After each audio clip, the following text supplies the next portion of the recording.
சிவன் கோவிலில் நின்று ஓம் நமச்சிவாயன் தானே ஜபிக்கணும். எந்தெந்த கோவில் போகிறோமோ அந்தந்த கோவிலுக்கு எழுத்தா மாதிரி.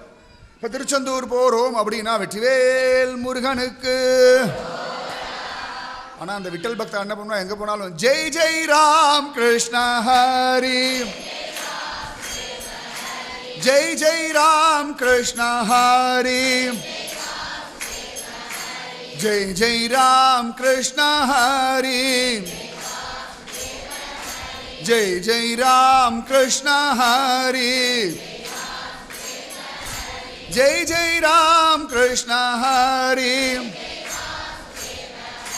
ஜெய் ஜெய் ராம் கிருஷ்ண ஹரி, ஜெய் ஜெய் ராம் கிருஷ்ண ஹரி. இப்படி அவ பாட்டுக்கு ஆனந்தமா ஜபிச்சுட்டு இருந்தா. பிராமணாலாம் பூஜை பண்றதுக்கு வர சமயம் இவ வாசல் அடைச்சுட்டு கூட்டமா பஜனை பண்ணிட்டு இருக்கா. அந்த பாண்டரங்க பக்தாளுக்கு விவஸ்தையே கிடையாது. எங்க வேணா பஜனை பண்ணுவா, எப்படி வேணா கவலைப்பட மாட்டா. ரொம்ப அழகா இருக்கும் அவளுடைய அந்த பக்தி. ஆஷாட சுக்ல ஏகாதசிக்கு போனோம்னா எங்கேயாவது படுத்துப்பா, என்ன கிடைக்கிறதோ சாப்பிட்டுப்பா. எல்லாரும் பார்த்தாலும் ராமகிருஷ்ண ஹரி. பன்றிபுரத்தில் இருக்கும் ராமகிருஷ்ண ஹரி, குண்டலீகவராதா, ஜெய் ஜெய் விட்டல், ஜெய் ஹரி விட்டல். அவளுக்கு அதான் தெரியும், வேற ஒன்றுமே தெரியாது. எங்கே வேணா படுத்துப்பா. இப்போ நம்ம ஊர்லலாம் அப்படி பிரவச்சனம் நடக்கிறதுனா உள்ளே இருந்து இப்படி தானே கேட்போம். நான் ஒரு தடவை பன்றிபுரம் போயிருந்தேன். பெரிய கூட்டம். ஒருத்தர் ஏதோ ஒரு இடத்துல இந்த மாதிரி மாடியில் உட்காந்து பிரவச்சனம் பண்ணுறார். அந்த மராட்டி ஜனங்கள்லாம் தெரு ஓரத்தில் அப்படி உட்காந்துருக்கா, கிலோமீட்டர் கணக்காக. அந்த மைக் சத்தம் கேட்குது பாருங்க. எங்கே வேணா அப்படி ஓரத்தில் உட்காந்து அவள் பாட்டு கையை கூப்பின்னு இப்படி தலையாட்டின்னு கேட்டுருக்கா. அப்படி ஒரு பக்தி அவளுக்கு. அவளை பொறுத்த வரைக்கும் ஜென்மாவுடைய ஒரே பிரயோஜனம் ஹரி விட்டலன். அவனுடைய கதையை கேட்கணும், அவன் விஷயத்தை ரசிக்கணும், அவனுடைய தான அனுபவத்தில் திளைக்கணும். இவ்வளோதான் வாழ்க்கை. மற்றதெல்லாம் தானாக கிடைக்கும். எத் எத் பவ்யம் பவத்து பகவன்னு பூர்வ கர்மானுரூபம். குலசேகர ஆழ்வார் முகுந்தமாலாவில் சொல்கிறார், என் பிராரப்த கர்மாபடி எப்படியோ ஒன்று நடக்கட்டும்பா. எப்படியும் வாழ்க்கை நடந்துட்டு தானே இருக்குது. எனக்கு வேண்டியது உன்னுடைய திருவடி தாமரைகளில் நீங்காத ஆச்சரியமான பக்தி வேணும் அப்படின்ச்சா. அதனால இவெல்லாம் சத்தம் போட்டுடா, போ போ போ, இதெல்லாம் உங்கள் பன்றிபுரத்தோட வச்சுக்கோங்க. வந்திருக்காது சிவன் கோவில், உக்காந்துண்டு ஓம் நம சிவாய இல்லாட்டி சிவாய ஓம்னு ஜபிக்க வேண்டாமா? அதை விட்டுட்டு என்ன உக்காந்துட்டு ஜெய் ஜெய் ராம் கிருஷ்ண ஹரி, ஜெய் ஜெய் வாசுதேவ ஹரி அப்படின்னு சத்தம் போட்டா. ஞானேஸ்வர் நாமதேவரா எவ்வளோ பெரியவர் ஞானேஸ்வர். எருமையை வேதகானம் பாட வச்சவர், செத்து போனவனை எழுப்பினவர். நாமதேவர் தலை துண்டான பசுமாட்டுக்கு உயிரை கொடுத்தவர். இவாளுக்கு தெரியாதா? இவா பாடுறத கேட்கறதுக்கு சிவபெருமானே காத்துட்டு இருக்கார். இவா யார் சொல்றதுக்கு? சிவபெருமான் அப்பாடா எப்படா இவா வருவா, எப்படா அப்பா பாண்டரங்க பஜனை பண்ணுவான்னு காத்துட்டு இருக்கார். இவெல்லாம் சத்தம் போட்டா, போ போ போ, வந்துட்டா. இங்கே இருந்தோ பஜனை பண்றது வெக்கங்கட்ட கூட்டம். எப்போ பார்த்தாலும் கையில் ஒரு சப்பலா கட்டையை எடுத்துட்டு எங்கே போனாலும் விட்டால் விட்டால் விட்டால் விட்டால்ன்றது, கிடைக்கிறத திங்கிறது, கிடைக்கிற இடத்துல படுத்துக்கிறது. இவாளுக்கும் வேற வேலை இல்லை, பன்றிநாதனுக்கும் வேலை இல்லைன்னுட்டா. கொஞ்சம் துக்கம் நெஞ்சு அடைச்சது நாமதேவருக்கு. அவளை திட்டிருந்தா கூட வருத்தப்பட்டிருக்க மாட்டா. பன்றிநாதா ஒன்ன சொல்லிட்டாளே.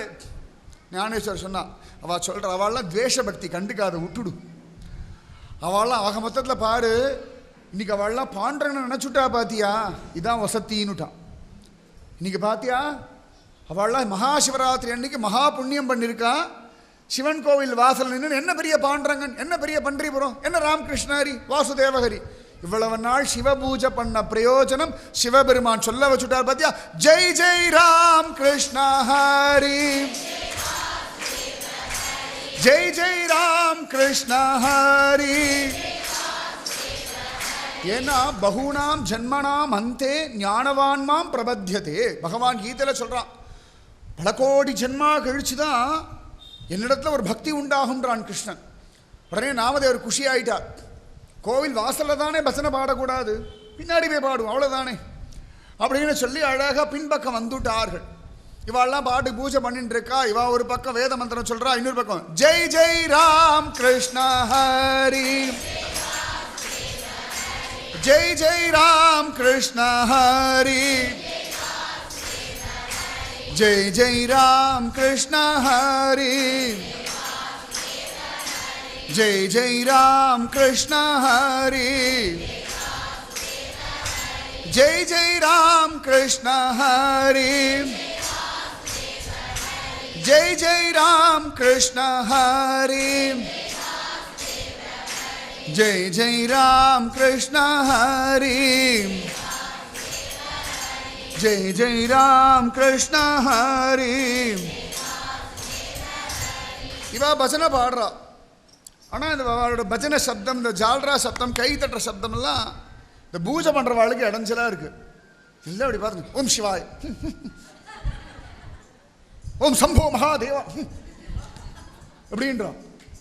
கையில் புஷ்பம், சம்போ மகாதேவா, ஓம் நமச்சிவாய, பஞ்சாட்சரிலாம் சொல்கிறா. இதே கோவம். சிவபெருமான் பார்க்குறாவா, எனக்கு பூஜை பண்ணுறாளா அவளுக்கு பூஜை பண்ணுறாளா? பூ என்னமோ இவர் மேலே தான் விழுறது, சிவலிங்கத்து மேலே தான் விழுறது. அர்ச்சனை என்னமோ அங்கே தான் நடந்துட்டுருக்கு. பூஜையெல்லாம் பண்ணி முடிச்சு போனா, அப்பா என்ன கூட்டமோ, எங்கேருந்து வந்து தொலைச்சதோ தெரியலை. பா சிவராத்திரி அதுவுமா ஒரே விட்டல் விட்டல் விட்டல் விட்டல் விட்டல் ஜபிச்சுட்டு இருக்காள். சொல்லிட்டா, அவா சொல்லிட்டா. அவள் ஆத்துக்கு போயாச்சு. விடிய விடிய பஜனை, எல்லா கதவெல்லாம் பூட்டிட்டு விடிய விடிய அவள் இல்லை கிளம்பி போயிட்டா. இவா மட்டும் பஜனை பண்ணிட்டு இருக்கா. ஜெய் ஜெய் ராம் கிருஷ்ண ஹரி ஜெய் ஜெய் ராம் கிருஷ்ண ஹரி ஜெய் ஜெய் ராம் கிருஷ்ண ஹரி ஜெய் ஜெய் ராம் கிருஷ்ண ஹரி. குருஜி பஜனை போதும், கொஞ்சம் கதையை ஓட்டுங்கோ அப்படின்னு நினைக்காதீங்க. ராத்திரியா தூங்கப்படாது. இந்த பஜனை உள்ள ஓடிண்டே இருக்கணும், தூக்கத்தை கெடுக்கணும். பாடி பாடி பாடி பாடி எப்படாப்பா பண்டரிபுரம் போவேன், என்னைக்கு நான் என் கையால் பாண்டரங்களை தொடுவேன், என்னைக்கு என் பாண்டரங்களை கண்ணால் பார்ப்பேன், என்னைக்கு நான் பண்டரிபுரத்தை சந்திரபாகால தீர்த்தம் ஆடுவேன், எந்த ஆஷாட சுக்ல ஏகாதசிக்கு பக்தாளோடு சேர்ந்துண்டு நானும் இந்த ஆனந்தவன் ராமகிருஷ்ண ஹரின்னு குதிப்பேன்னு தேடணும், மனசு கதறணும். சிவபெருமானே ஆனந்தப்படுறாராம் அவளுடைய பஜனையில். பொழுது விடிஞ்சது. பிராமணாலாம் வந்தா, அடுத்த நாள் பூஜைக்கு வெளியேற காலம்பர் அழகாக வந்தா. புரியலை அவளுக்கு, தூக்கி வாரி போடுறது ஒன்றுமே புரியலை அவளுக்கு. என்னடா சூரியனையே மேற்கில் உதிச்சிருக்கான் அப்படின்னு. ஏன்னா சிவபெருமான் கிழக்க பார்த்து இருந்தார், கோவில் வாசல் கிழக்கு பார்த்து இருந்தது.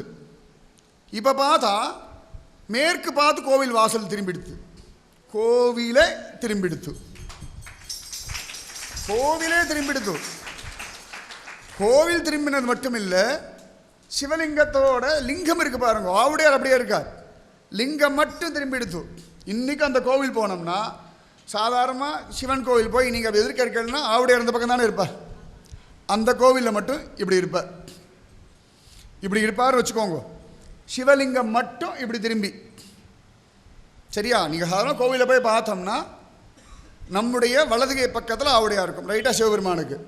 இந்த கோவிலில் நந்தி சிவபெருமானுக்கு பின்னாடி இருப்பார். சிவபெருமான் முன்னாடி தானே இருக்கணும். இந்த நந்தி அங்கேயே இருக்கா. கோவிலும் சிவபெருமானுடைய மூர்த்தி முகம் இருக்கும் பாருங்க, அந்த லிங்கம் மட்டும் அப்படி திரும்பி எடுத்து. அவளுக்கெல்லாம் தூக்கி வாரி போட்டது. கோவில் திரும்புமா அப்படின்னா பக்திக்கு அத்தனை பலம் உண்டு. சிவலிங்கம் திரும்புமான்னா பாண்டரங்க பக்தாளுக்கு அத்தனை ஒரு பக்தி உண்டு. அப்போ கோவிலே திரும்பும்னா வாழ்க்கை திரும்பாதா? இந்த குழந்தைகள் திரும்பி நல்வழி வரமாட்டாளா? நம்மகிட்டேருந்து நம்மளை விட்டுட்டு போடினவர்கள் திரும்பி வரமாட்டார்களா? வருவா. அவ்வளோ வசதி. பகவன் நாம சங்கீர்த்தனத்துக்கு அவ்வளவு பெரிய பலம் உண்டு.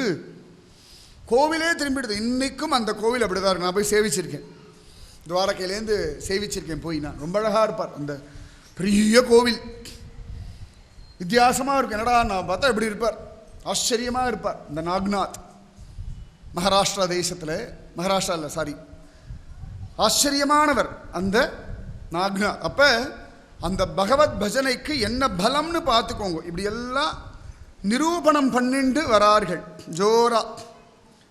அப்படி வர வழியில் தான் கோரா கும்பருடைய ஊர், குயவர் கோரா கும்பர் சொல்கிறார், அப்படியே எங்கள் வீட்டுக்கு போயிட்டு போயிடலாமே அப்படின்றார். பன்றிபுரம் பக்கத்தில் தான் ஒரு ஊர். அப்படி வரா எல்லாரும் கோரா கும்பருடைய குடிசை வீட்டுக்கு போகிறா. ஒரு மண்பானை பண்ணுறவர்னால அந்த மண்பானை பண்ணக்கூடிய அந்த சக்கரம் மண் அதுக்குரிய சாமான்கள் எல்லாம் அடுக்கி வச்சுருக்கார். ஓரத்தில் நிறைய பானைகள்லாம் அடுக்கி வச்சுருக்கார். அப்போ அழகாக அங்கே ஒரு சின்னதாக ஒரு சின்ன சுத்தி மாதிரி இருக்குது. இந்த முக்தாபாய் எடுத்தது, இது என்னது கோரா கும்பர் மாமா, இது என்னது அப்படின்னு. அதுவாடி பொண்ணே, இந்த மண்பானை எல்லாம் பக்குவம் இருக்கான்னு தட்டி பார்க்கறது அப்படின்னா. தாபின்னு சொல்கிறா, தாபின்னு சொல்கிறான்னு சொல்கிறா. அப்படியா, இங்கே நிறைய பக்தாள்லாம் இருக்கா, இதில் எந்த பானையெல்லாம் பக்குவம்னு கொஞ்சம் பார்த்து சொல்லுங்களேன், எனக்கு ரொம்ப நாள் சந்தேகம் எதெல்லாம் பக்குவப்பட்ட பானை அப்படின்னு. உடனே அழகாக கோரா கும்பர் வந்தார். டொக்கு டொக்கு டொக்குன்னு ஒவ்வொருத்தர் தலையாக தட்டுறார். எல்லாரும் இப்படி சிரிக்கிறா. ஜெய் ஜெய் ராம் கிருஷ்ண ஹரி, ஜெய் ஜெய் வாசுதேவ ஹரி. நாமதேவர்கிட்ட வந்துட்டார். நாமதேவர் சொன்னார், என் தலைமையெல்லாம் கை வைக்கிற வேலை வேண்டாம், தெரிஞ்சுதா, என் தலைமையெல்லாம் கை வைக்கப்படாது, சும்மா இந்த விளையாட்டில் என்கிட்ட வேண்டாம். ஒரு கோபம் வந்துடுத்தான். நாமதேவர் கோச்சிக்க மாட்டார், நினைக்கணுமோ கோபம் வந்துடுது. ஏன்னா உள்ளுக்குள்ள லேசாக ஒரு சின்ன ஓரத்தில் ஒரு துளி, எனக்கு பாண்டரங்கன் பிறந்ததுலேருந்து பழக்கம், எனக்கு பாண்டரங்கன் கூப்பிட்டா ஓடி வரான், எனக்கு பாண்டரங்கன் பிரத்யக்ஷம்னு ஒரு சின்னதாக ரொம்ப துளி, அது தப்பில்லை, சாத்வீக அகங்காரம்னு பேர். ஆனால் ஞானேஸ்வர் பார்த்தாராம், இது கூட இருக்கப்படாது, பக்தாள் இடத்துல ஒரு ஓரத்தில் கூட ஒரு துளி இருக்கப்படாது. பெரிய வெள்ளச்சட்டை இருக்குது, ஒரு சின்ன இங்கு துளி இருந்தால் அதானே பெருசாக தெரிகிறது. ஏன்னா கருப்பாக இருக்கு, இவ்வளோ நல்லா வெள்ளை வெள்ளையன்னு இருக்கணும் இல்லையா, அந்த ஒரு சிறு கரை அது நன்னா இல்லையா. அதனால் அதுக்குள்ளே ஒரு பேஷண்ட் இருக்கும்பொழுதே கொஞ்சம் வேகமாக அடிச்சுட்டார் தலையில் கோரா கும்பா. நாமதேவர் கோவம் வந்தது, என்ன கையை பிடிச்சா, யார் அடிக்கிறள், என்ன நினச்சிட்டு இருக்கள் மனசில் அப்படின்னு விட்டார். கோரா கும்பர் சிரிச்சுட்டே சொன்னார், இந்த ஒரு பானை மட்டும்தான் இன்னும் ஒழுங்காக வேகலை, இந்த ஒரு பானை கொஞ்சம் பக்குவம் அடைய வேண்டி இருக்குன்னுட்டார். உடனே முக்தாபாய் கை கொட்டி சிரிக்கிறது, வாஸ்தவம் வாஸ்தவம் வாஸ்தவம் வாஸ்தவம், நான் நினச்சேன் நீங்கள் சொல்லிட்டேள் அப்படின்னு கொடுத்து. உடனே முக்தாபாய் சிரிக்கிறத பார்த்து நிவர்த்திநாத், சோபன்தேவ், ஞானேஸ்வர், பலே பலே பலே, கோரா கும்பர் சரியாத்தான் சொன்னார்னுட்டார். சாவதா மாலி சிரிச்சு விட்டார். இவெல்லாம் பக்கத்துக்கு போய் ஊருக்காரா, சோக்கா மேளா, அவள்லாம் பக்கத்து ஊருக்காரா, அவள்லாம் சிரிச்சோன்னு இன்னும் கொஞ்சம் கோபம் ரோஷம் வந்து கொடுத்து அப்படி முகத்தை திருப்பின்றார். ஞானேஸ்வர் சமாதானப்படுத்தினார், இதை நம்ம விட்டல்கிட்ட அப்புறம் பேசிக்கலாம், விட்டுவிடு அப்படின்ட்டார். ஆமாம் ஆமாம், நான் விட்டல்கிட்ட பேசிக்கிறேன், நீங்கள்லாம் ஒன்றும் சொல்ல வேண்டாம், எனக்கு தெரியும் அப்படின்னு விட்டார். உடனே அவர் சமாதானப்படுத்துறதுக்கு, ஜெய் ஜெய் ராம் கிருஷ்ண ஹரி, ஜெய் ஜெய் ராம் கிருஷ்ண ஹரி, ஜெய் ஜெய் ராம் கிருஷ்ண ஹரி, ஜெய் ஜெய் ராம் கிருஷ்ண ஹரி, ஜெய் ஜெய் ராம் கிருஷ்ண ஹரி. இப்படி ஆனந்தமாக பஜனை பண்ணா. பஜனை பண்ணியிருந்தாலும் நமக்கு என்னமோ அந்த டப்பாவை பார்த்தோம், டப்பா கிட்ட தான் போய் இவ்வளோ பெரிய டப்பா அப்பாடா அப்படின்னு தோன்றுறது இல்லையா. அது என்னமோ இல்லை இருக்குது, என்ன இருக்குன்னு தெரியாது, பார்ப்போம், இன்னும் கொஞ்ச நேரம் கதை ஓட்டுவோம். சிறிது வயிற்றுக்கும் ஈயப்படும் கடைசியில், என்ன செவிக்கு உணவில்லாத பொழுது ஹரிதானே முக்கியம், ஹரிதான் உள்ள ஒளிஞ்சின்னு இருக்கா. ஆச்சரியமாக பஜனை நடக்கிறது. பஜனை முடிச்சுட்டு நேராக பண்டரிபுரம் வரா.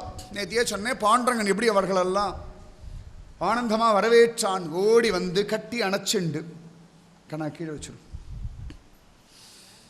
ஓடி வந்து கட்டி அணைச்சு நாமதேவரை கொஞ்சி உச்சி முகந்து தலையை தடவி கொடுத்து ஆனந்தமாக ஆலிங்கனம் பண்ணி, நாமதேவா கருத்து போயிட்டியே, நாமதேவா இழைச்சு போயிட்டியே, நாமதேவா கை வலிக்கிறதா, நாமதேவா கால் வலிக்கிறதான்றானா பாண்டுரங்கன். ஒரு அம்மா குழந்தைய பார்த்து பார்த்து வச்சுப்பாள், அந்த மாதிரி வச்சுருக்கானா பாண்டுரங்கன், சொகுசாக வச்சுருக்கான். பார்த்து ஐயோ தன் பக்தாளுக்கு ஒரு கஷ்டம் வந்துடப்படாதேன்னு நினைக்கக்கூடிய ஒருத்தன் பாண்டுரங்கன். இப்போ கஷ்டம் வந்தால் நீங்கள் ஏன் கவலைப்படணும், நீங்கள் ஏன் பயப்படணும், அவன் பார்த்துப்பான்.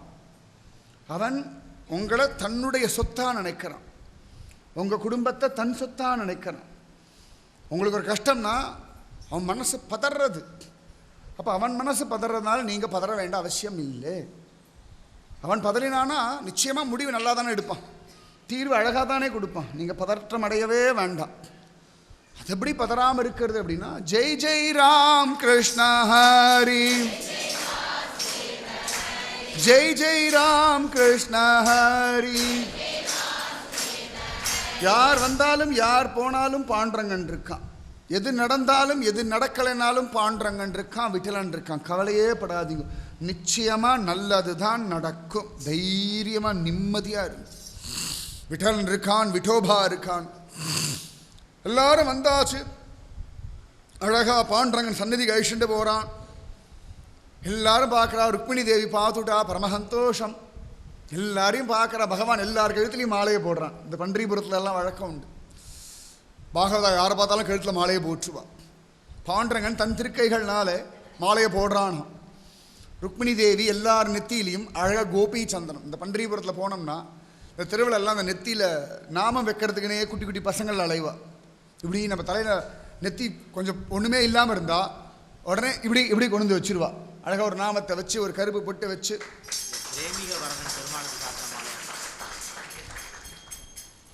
ஆச்சரியமாக நெத்தியில் ஒரு கருப்பு பொட்டை வச்சு சேப்பு பொட்டை வச்சு நம்மளை ஹிந்து ஆக்கிட்டுத்தான் மறுவேளை பார்ப்பா. அதுதான் பண்டரிபுரம். பாழும் நெற்றியோட யாரும் போக முடியாது. ரோட்டில் அலைஞ்சுட்டே இருப்பா. இவ்வளோ பைசா கொடுலாம் கேட்க மாட்டா. எத்தனை கொடுத்தாலும் வாங்கிப்பா. 5 ரூபா 1 ரூபா. குட்டி குட்டி பசங்கள்லாம் அலையும். அழகாக ஒரு யூ மாதிரி பண்ணி வச்சுருப்பா. அப்படி கொண்டு வந்து இப்படி வைப்பா. டக்குன்னு அப்புறம் 2 குச்சி வச்சுருப்பா. ஒரு கருப்பு போட்டு ஒரு சேப்பு போட்டு, அவ்வளோதான். ஜம்முன்னு நம்ம எல்லாம் கொடுக்குறோமா வாங்கிப்பா. அதே மாதிரி இங்கே பாண்டரங்கன் மாலை போடுறான்.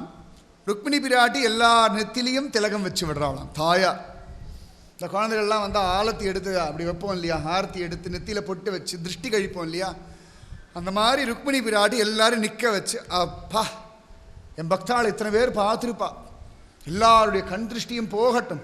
ஊர் கண்ணு, உறவு கண்ணு, நல்ல கண்ணு, நொல்ல கண்ணுலாம் உண்டு இல்லையா, அந்த மாதிரி ருக்மிணி பிராட்டி அழகாக திருஷ்டி சுற்றி போட்டாளாம். ருக்மிணி தேவி சொன்னாலாம், ருக்குமாயி அம்மாவாச்ச, நம்ம குழந்தைகள்லாம் அவளை அழகாக யாத்திரை போயிட்டு வந்திருக்கா, பல ஊர்கள் போயிட்டு வந்திருக்கா, பல வைபவங்கள் நடந்திருக்கு. டெய்லி இப்போ பாண்டரங்கன் சொல்லிகிட்டே இருப்பானா, இன்றைக்கி இங்கே போனால் இது நடந்தது, இன்றைக்கி பசுமாட்டை உயிர்ப்பிச்சார்கள், இன்றைக்கி செத்து போனவனை எழுப்பினார்கள். ருக்மிணி பிராட்டி சொன்னால் இவ்வளவு நடந்திருக்கு. அப்போ இதுக்கெல்லாம் சேர்ந்து ஒரு சமாராதனை பண்ண வேண்டாம். அழகாக நிறைய பிராமணாலெல்லாம் கூப்பிட்டு பெருசாக ஒரு சாப்பாடு போடணும், நிறைய பாகவதாள்லாம் கூப்பிடணும் அப்படின்னு சொல்கிறார். சரி, அதுக்கு என்ன பண்ணுவோமே அப்படின்னு விட்டானா பகவான். நாமதேவர் பயந்து விட்டார். அதுக்கெல்லாம் பைசா நான் பார்த்துக்கிறேன்டா, பைசா பற்றி உனக்கு என்ன கவலை, நான் பார்த்துக்கிறேன்டா, உனக்கு ஒரு குறையும் வராதுடா, நான் பார்த்துக்கிறேன். அவன் இஷ்டம்னு நம்ம வாழ்க்கையை ஒப்படைச்சுட்டோம்னா நம்ம குடும்பத்துக்கு என்ன தேவையோ அவன் நடத்துவான். உப்பு புளி மிளகாலேருந்து அத்தனையும் அவன் நடத்துவான். நம்ம ரொம்ப சிரமப்படவே வேண்டிய அவசியமே இல்லை. சிரமமே பட வேண்டாம், ரொம்ப இல்லை, கொஞ்சம் கூட சிரமப்பட வேண்டாம். பக்தி பண்ணிட்டு இருந்தால் போதும். ஆச்சரியம், பகவான் ஏற்பாடு பண்ணுறேன்னு சொல்லிட்டான். உடனே பல ஊர்களில் போய் பிராமணாவை கூப்பிடுறான் பகவானே. ஞானேஸ்வரர், நாமதேவர், கபீர் தாசர், கோரா கும்பர், இத்தனை பேரையும் கூப்பிட்டு அவாவா ஊர்களில் போய் இருக்கிற பிராமணா பாகவதா எல்லாரையும் வாங்கோ வாங்கோ வாங்கோ, பண்டரிபுரத்தில் ஒரு சமாராதனை பண்ணுறோம் அப்படின்னு கூப்பிடுறான். அழகா பிரதிஷ்டானபுரம் பைட்டன், அழகா ஞானதேவருடைய ஊர் இல்லையா, அந்த ஊரில் போய் அங்கே இருக்கிற அவள் தான் பெரியவா, சுத்த பத்திரமெல்லாம் எழுதி கொடுத்தா இல்லையா, நான் ஞானதேவருக்கு பூனல் போடலாம்னு அவளை போய் கூட்டிட்டு வர போனா. சொன்னா பகவான் 10 கரை போட்ட வேஷ்டி கொடுப்போம், 1 பவுன் தங்கம் கொடுப்போம், நல்ல சாப்பாடு கொடுப்போம், வெத்தலை பாக்கு பழமெல்லாம் கொடுப்போம், பன்றிபுரத்தை சுற்றி காட்டுவோம். சரி வரேன்னுட்டாளா. பெரிய பிராமணா, அவள் தெரிஞ்சவாளாம், அவள் சொந்தக்காரெல்லாம், பாப்பா பன்றிபுரத்தை ஏதோ சாப்பாடு போடுறாளாம், நல்ல தானம் கொடுக்குறாளாம், கட்டாயம் போயிட்டு வரணும், வா வாவான்னு கூட்டம் நிறைய பேர் வந்துவிட்டா. பெரிய கோலாகலமாக பன்றிபுரத்தில் ஒரு பெரிய சமாராதனை பண்ணுறது. யாருன்னா ஸ்வயம் பாண்டுரங்கனே. பாண்டுரங்கன் ஒரு கோடீஸ்வரன் வேஷத்தில் அலையிறான். நன்னா ஜரிகப்பட்டெல்லாம் போட்டு இந்த பன்றிநாதனுக்கு விதவிதமாக அலங்காரம் பண்ணுவாள். இந்த மகாராஷ்டிரன் மாதிரி சமயத்தை அலங்காரம் பண்ணிப்பான்.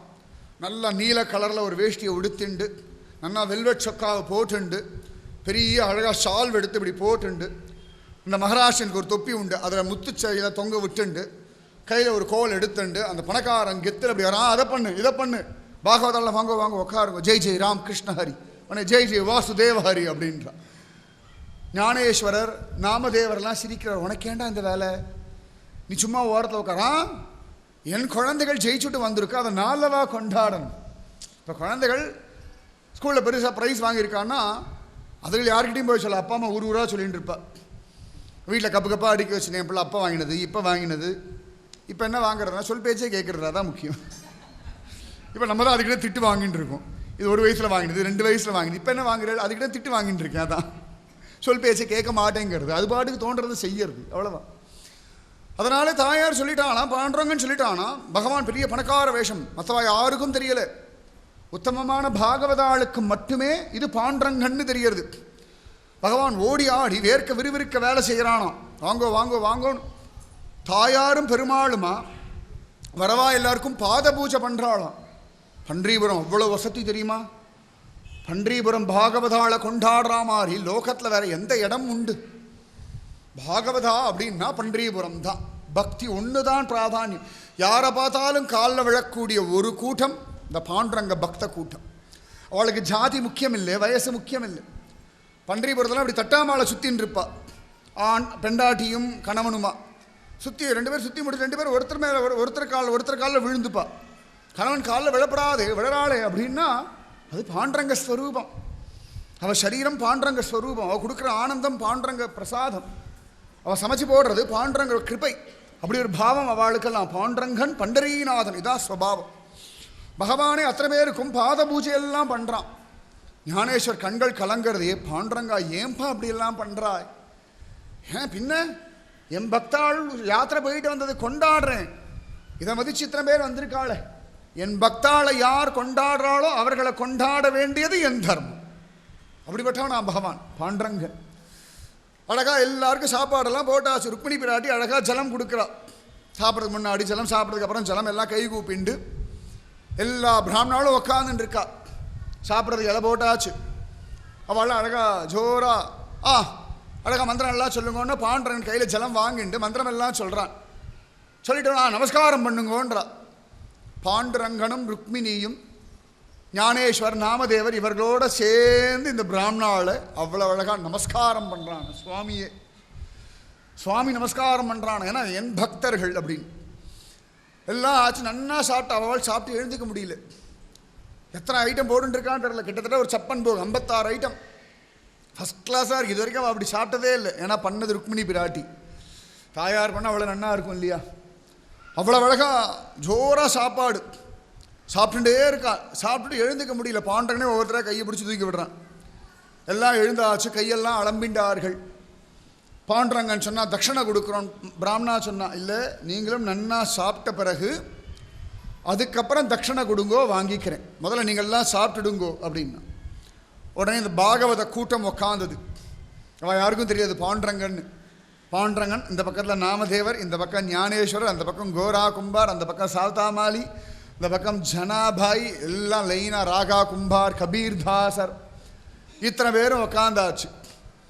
உடனே எல்லாருக்கும் பரிமாறினா. நன்னா பிசைஞ்சா. பாண்டரங்கன் நன்னா பிசைஞ்சு இந்தா நாமதேவா ஊற்றான். நாமதேவர் உடனே பாண்டரங்கா இந்தா ஊற்றான். உடனே ஞானேஸ்வர் நான் பாண்டரங்கனுக்கு ஊற்றார். பாண்டரங்கன் ஞானேஸ்வருக்கு ஊற்றார். இப்படி ஒவ்வொருத்தர் இலையிலையா இது நடுவில் ஒவ்வொரு வாய் வேறு போட்டுக்கிறா. பிராமணா பாட்டா ஐயா என்னடா அதுக்கு சரியான குறவும் கூட்டமாக இருக்கு. எச்சையெல்லாம் எடுத்து ஒவ்வொன்றும் ஊட்டிக்கிறது. இவா கிட்ட போய் தானம் வாங்குவாள். ஒரு ஆச்சாரம் இல்லை, அனுஷ்டானம் இல்லை, ஒரு சாஸ்திரம் இல்லை. ஐயா பைத்தியக்காரத கூட்டம். இலையே பக்கத்தில் படப்படாது, பாத்திரம் கையில் படப்படாது, போடுற கரண்டி இலையில் படப்படாது. இதெல்லாம் பிராமண தர்மம். பிராமணாளுக்கு பரிமாறுறது போல் உலகத்தில் கஷ்டமான காரியம் எதுவுமே இல்லை. ஆனால் நன்னா சாப்பிடுவா. என்னை வச்சு தான் சொல்கிறேன். நன்னா சாப்பிடுவான்னா நாக்கு ரொம்ப நீளம்னு அர்த்தம். பிராமணாவை கேவலப்படுத்த நினச்சிடப்படாது. எல்லாருக்குள்ளேயும் பகவான் இருக்கான். ஆச்சரியமாக அவெல்லாம் பார்த்து ஐயா என்ன கூட்டம் இது. உடனே அதுக்குள்ளே பாண்டரங்கன் இங்கேருந்து வடை எடுத்து அப்படி அடிக்கிறான். ஞானேஸ்வர் இடது கையில் பிடிச்சி அப்படி தூக்கி போடுறார். அது அங்கேருந்து ருக்மிணி பிடிச்சிக்கிறா. இந்த பிராமணா பார்த்தா வந்தது வேறு அபிஷ்டு வந்து உக்காந்துருக்கள் எல்லாம். ஐயோ இந்த கன்றாவி வேற பார்க்க வேண்டியிருக்கு. எங்கள் பாகவத சமாராதனை. ஒருத்தர் மேலே ஒருத்தர் சாப்பாடு எடுத்து அடிச்சுட்டு இருக்கா, விளையாடின்னு இருக்கா. நம்ம கிருஷ்ணஜெயந்திக்கு ஒன்று பண்ணுறோம் பாருங்க, ஒன்றும் புரியாமல் கச்சாமுச்சான்னு ஏதோ. இன்றைக்கும் குருவாயூரில் அந்த மாதிரி உண்டு பாகவத சமாராதனை. கிருஷ்ணன் குருவாயூரப்பன் அந்த மாதிரி ஒரு தடவை சாப்பிட்டுட்டு ஒருத்தர் மேலே ஒருத்தர் இலை எச்சையிலெல்லாம் தூக்கி வீசி அடிக்க இன்னி வரைக்கும் ஒரு வைபவமாக பண்ணிட்டு இருக்கா. அங்கே உள்ளே போய் சாப்பிட ரொம்ப தைரியம் வேணும். வாயில் போகிறத விட உடம்புல விழுறது தான் ஜாஸ்தி இருக்கும். இங்கேருந்து வடை பறக்கும், அங்கேருந்து எள்ளுருண்டை பறக்கும், அங்கேருந்து அப்பளம் பறக்கும். சமயத்தை தலையில் ஒரு பாயசத்தையும் கொட்டுவா. இந்த கிருஷ்ண ஜெயந்திக்கு அப்படி தான். எல்லாரும் 2 ட்ரெஸ்ஸை கொண்டு வந்துருங்கோப்பா சொல்லிட்டேன். நான் பொறுப்பில்லை, நான் பண்ண மாட்டேன்ப்பா, பாண்டரங்கன் பண்ணால் என்ன கேட்கப்படாதுப்பா. அப்போதைக்கு இப்போதே சொல்லி வைத்து பிராமணாலாம் பார்த்தா சீச்சி சீச்சி. அதுக்குள்ளே பகவான் எடுத்து இப்படி பாயசத்தை அப்படி பூசனான நாமதேவர் வாயில். நாமதேவர் பார்த்தார், அப்பளாத்தை எடுத்து அப்படியே பாண்டரங்கன் வந்து அப்படி சப்புன்னு வச்சாராம். பாண்டரங்கன் அதை எடுத்து நாம ஞானேஸ்வர் வாயில் வைக்கிறான். அந்த உடஞ்சி போன அப்பளாத்தை முகத்தை அப்படி வலிச்சு அப்படி தடவி உடனே ருக்மணி எனக்குன்னு ஞானேஸ்வர் முகத்தையும் அதை பிடிங்க எடுத்து சாப்பிட்டு கேட்கறதுக்கு ஒரு மாதிரி இருக்கு இல்லையா? சத்தியம். அதனால தான் துளசி மாலை பரம பவித்ரம். அவ பண்ணது எதுவுமே அபவித்திரமான காரியம் இல்லை, பவித்ரம். அதனால தான் துளசி மாலை. ஒரே கச்சமுச்ச கச்சமுச்ச கச்சமுச்ச கச்சமுச்சன்னு பிராமணா பார்த்து அவள் சாப்பிட்டதெல்லாம் வாந்தி கொமட்டின்னு வருது அவளுக்கு. என்னடா இது, சாப்பிட தெரிய வேண்டாமா? காணாத கண்டா மாதிரி சாப்பிட்றதுகள். சாப்பிட்டே பழக்கம் இல்லை போல இருக்கு இந்த கூட்டத்துக்கு. என்னது ஐயா அப்படின்றாள். ஸோ கண்ணை மூடிக்கிறா, தலையில் அடிச்சுண்டு. சில பிராமணெல்லாம் கிளம்பிடலாம் வாங்கன்றா. சில பிராமணா வந்தது தான் வந்து தட்சிணை வாங்கிட்டு போயிடலான்றா. அவளுக்கு கவலை. எல்லாம் முடிஞ்சது. பகவான் கையில் மீண்டான், வாங்கோ போடா, உன்கிட்ட போய் யார் வாங்கிப்பா? சே என்னது, எங்களை கூப்பிட்டு கேவலப்படுத்தினியோ அப்படின்னா. இல்லையே, ஏன் என்ன நடந்ததுன்னா, உங்கள் இலையில் நாங்கள் அப்படி ஒன்றும் பண்ணலையே. உங்கள் வம்புக்கு நாங்கள் வந்தோமா? உங்கள் இலையிலேருந்து வடை எடுத்து அடித்தோமா? உங்கள் எச்சக்கையிலேருந்து எடுத்து சாப்பிட்டோமா? உங்களுக்கு சமத்தா தானே போட்டோம். எங்கேயாவது அதில் ஒரு ஆச்சார குறைவு இருந்துதான்னா? இல்லை, இது எங்கள் கூட்டம் இப்படி தான், நாங்கள் இப்படி தான்ப்பா. அது பிராமண தர்மம், இது பாகவத தர்மம். உங்கள் தர்மத்தை நாங்கள் தலையிட மாட்டோம், எங்கள் வம்பில் நீங்கள் தலையிடாதீங்க. அவளுக்கு ரோஷம் வந்துடுது. யாருக்கு சொல்கிறது? வேண்டாண்டா உன் தட்சணை. உடனே பகவான் கையெல்லாம் கூப்பி, சும்மா சொன்னேன், தப்பாக எடுத்துக்காதீங்க. நான் 1 பவுன் தரேன்னு சொன்னேன், இப்போ 2 பவுனாக தரேன், கொஞ்சம் சமாதானம் ஆகிடுங்கன்னு. பிராமணா சரி சரி கொடு, முதல்ல கொடுக்குற வழியை பாருன்னுட்டு ஆளா. உடனே எல்லாரும் வாங்கிண்டா. அவள் சொன்னா, இருந்தாலும் இதுக்கெல்லாம் நீ ஒரு பரிகாரம் பண்ணாதான் சரி வரும், பிராயச்சித்தம். இந்த சமாராதனை ஒன்று செல்லுபடி ஆகாது. அவள் பார்த்தா அவன் நிறைய பணம் இருக்க போல இருக்கு, அப்பப்போ ஒரு சமாராதனை ஏற்பாடு பண்ணலாம் முடிவு பண்ணிட்டா. இதுக்கு ஒரு பரிகாரம் நீ பண்ணணும். சரி, அழகா திரும்பி 2வது சமாராதனை கூப்பிட்ற. எல்லாரும் வந்துட்டா. உடனே முதல்ல தடவை இது மாதிரிலாம் பண்ண அவனை எல்லாம் அடித்து பூசிட்டு எல்லாம் எச்சையெல்லாம் சாப்பிட்டாச்சானோ. அதுக்கு ஒரு பரிகாரம் எல்லாம் பண்ணி பிராயசித்தம் எல்லாம் பண்ணி மந்திரங்கள்லாம் சொல்லி திரும்பி பிராமணாளுக்கு எல்லாம் நல்ல சாப்பாடு போட்டா. பிராமணா சொன்னா, இவர் நன்னா பிடிச்சி வச்சுக்கணும், நல்ல பணக்காரராக இருக்கார், அப்பப்போ கூப்பிட்டு அப்படி எதையானும் சொல்லி ஏதாவது மந்திரம்லாம் சொல்லி எதாவது பண்ணி வைக்கணும் வர அப்படின்னு வச்சுட்டா. அப்பப்போ யஜ்யம் பண்ண சொல்லணும், சமாராதனை பண்ண சொல்லணும், தீர்மானம் பண்ணிட்டார்கள். அவள் எல்லாம் முடிஞ்சுது, சாப்பிட்டு முடிச்சா. இப்போ நினச்சா ஒழுங்காக சாப்பிடுவான்னு, இப்போ அதை விட மோசம். திரும்பி இங்கேருந்து பார்த்தா, ஹே நாமதேவா அப்படின்னா. அங்கேருந்து நாமதேவர் பாயசம் எடுத்த அப்படின்றார்.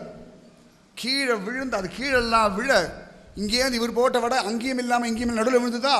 இங்கேருந்து பாண்டரங்கன் பாய, அங்கேருந்து நாமதேவர் பாய, இன்னொரு பக்கம் ஞானேஸ்வரர் பாய, இன்னொரு பக்கம் கோரா கும்பர் பாய. இதுக்கு நடுவில் இவன் 3 பேர் 4 பேர் மேலேயும் கால் வச்சு ருக்மிணி போய் அந்த வடை எடுத்துன்னு வந்துட்டா.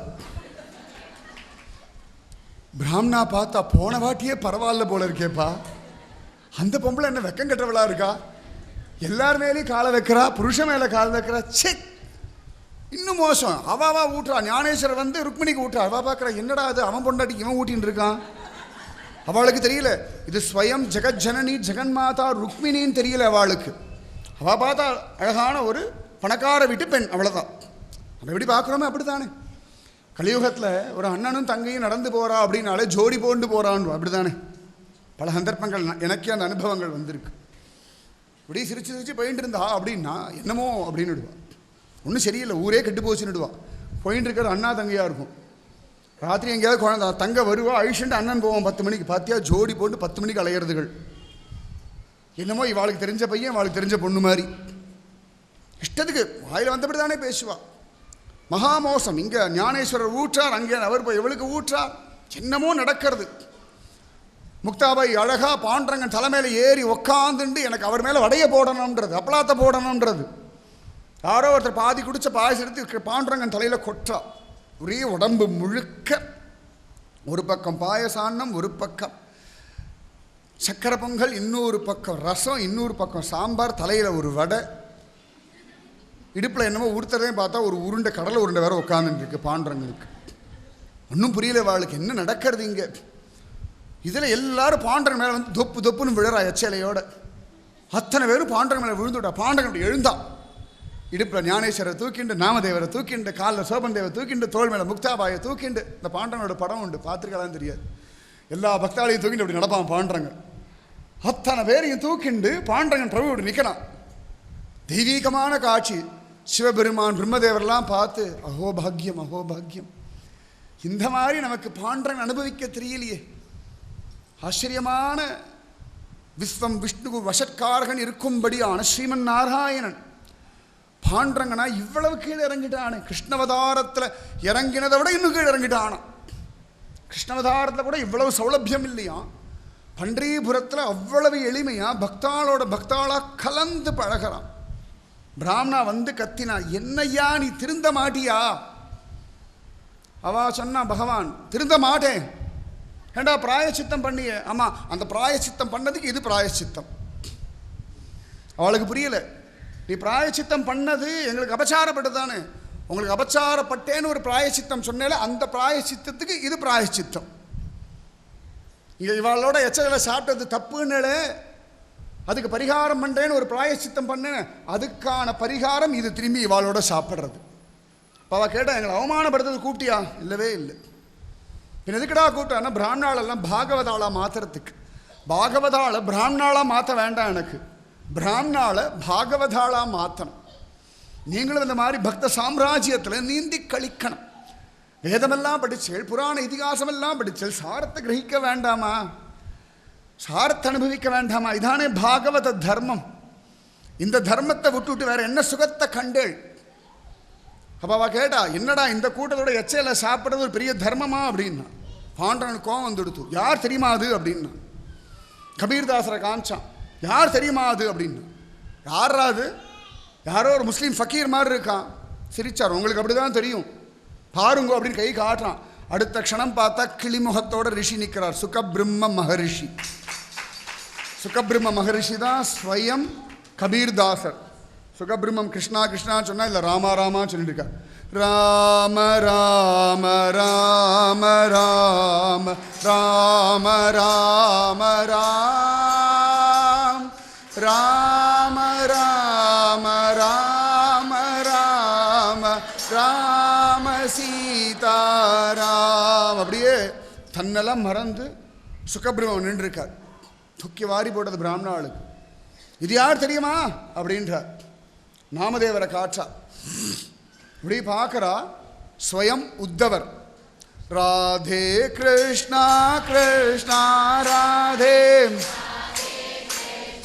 கிருஷ்ணா ராதே ராதே கிருஷ்ணா கிருஷ்ணா ராதே ராதே கிருஷ்ணா கிருஷ்ணா ராதே அப்படின்னு அவர் ஜபிக்கிறார்.